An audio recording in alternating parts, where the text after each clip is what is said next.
Hey, what's going on, guys? Welcome to the Saturday News video. We got some big stories going on this week. We got some crazy stuff going on in the video game world. And also, make sure to stick around at the end of the video because I'm going to announce the winner of the Nino Cooney contest. I know a lot of you guys have been waiting. So without further ado, let's jump into it.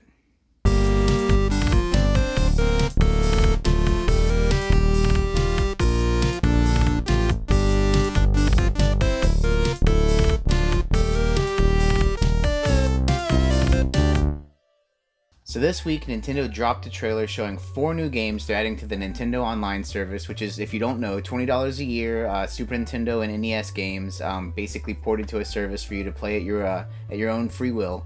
A lot of people aren't too happy with the listings, though, so let's go through it right now. It looks like for Super Nintendo, there's going to be Poppin' Twinbee, which is actually a cute 'em up, they call them. It's basically a shoot 'em up with bright, flashy, fun colors. This game was actually never released in the US. It's a European game. And also Smash Tennis. Now on the NES, we're actually getting Shadow of the Ninja and Eliminator Boat Duel. Now people aren't too happy with this because with the addition of the Super Nintendo games, they've actually added a lot more time in between when games come out. It used to be much more regular. Now it's just kind of whenever they feel like dropping them. So when games get dropped, a lot of people, of course, are really jonesing for some heavy hitters, something you really want to play. Actually, I'm a little excited for Poppin' Twinbee.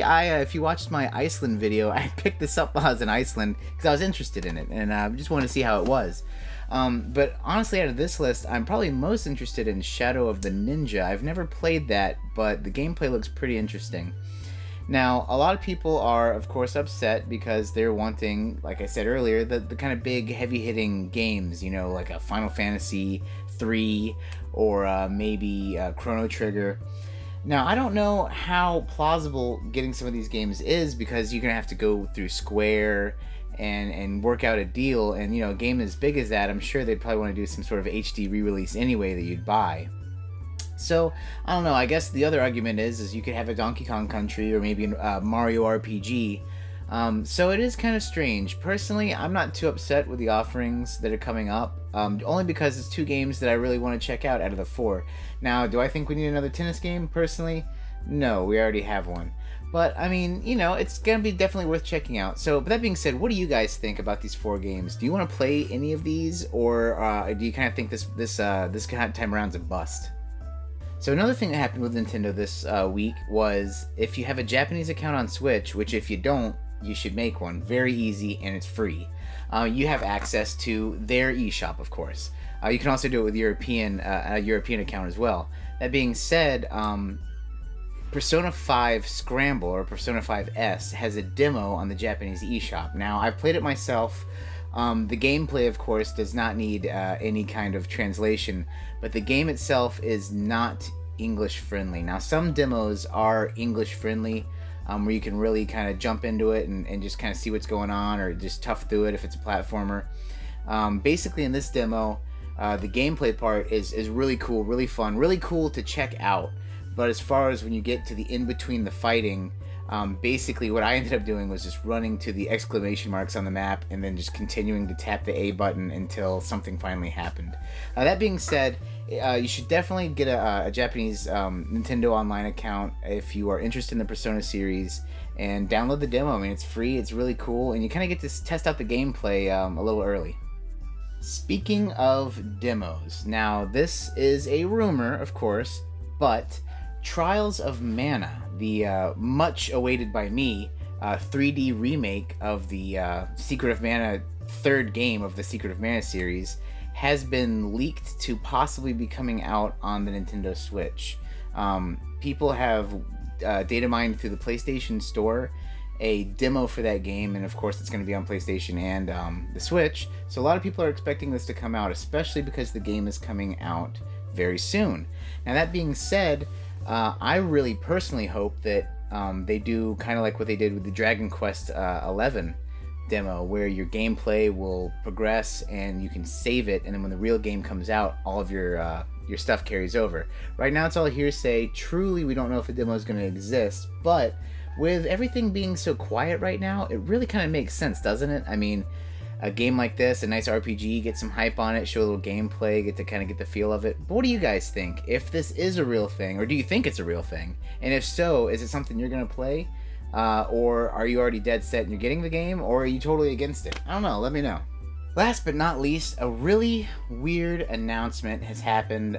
Jeff Keighley, who you may know from the Game Awards, putting that on the last few years, has announced on Twitter that he's not going to be at E3 this year. Now, if you don't know really much about Jeff Keighley, then this doesn't really make any sense to you, but he has been at every E3 for the last 25 years. I mean, all of them. And if you're following the E3 news, you know, last year PlayStation didn't show up. This year they're not showing up again. They've already confirmed that. And some companies are making a less and less presence. A lot of people have been saying, is E3 necessary anymore? With Nintendo Directs, the PlayStation, their Directs, and you know, Xbox has one too. I mean, is it worth the amount of money to go to E3 and have a booth? You know, is it worth the tens of millions of dollars to open up a booth and have all that stuff there for foot traffic? I mean, that's a lot of money. I mean, I know we're talking huge companies, but that's a lot of money, and if it's not worth it, it's not worth it.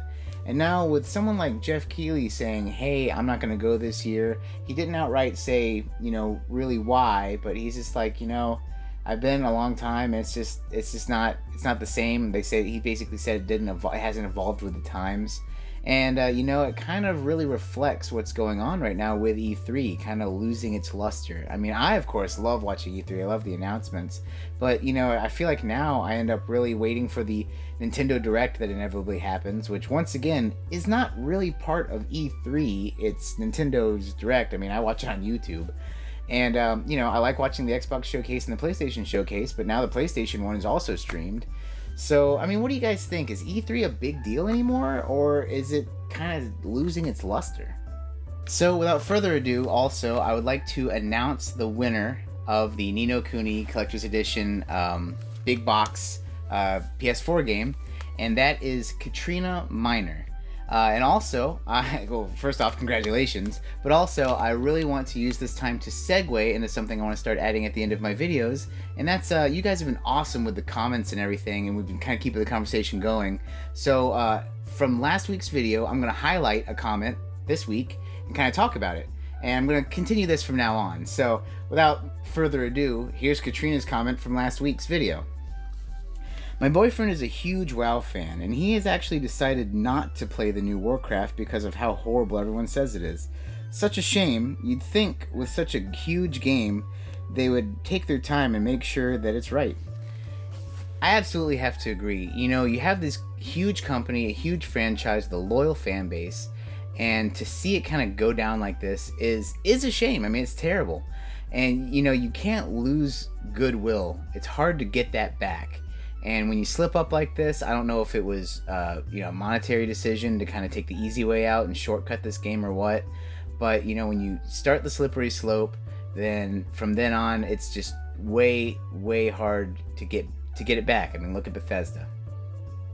Those are our news stories this week. If any of this stuff interests you, please, let's talk about it in the comments below. I really am interested to see, you know, who is looking forward to these Nintendo games, or if anyone thinks that E3 is even worth it anymore. You know, let me know, and let's keep the conversation going. Once again, thank you guys so much for watching the videos and subscribing and liking and commenting. We're really approaching 500 subscribers really quick, so I have something really cool planned, and I cannot wait to do it with you guys. That being said, as always, take it easy.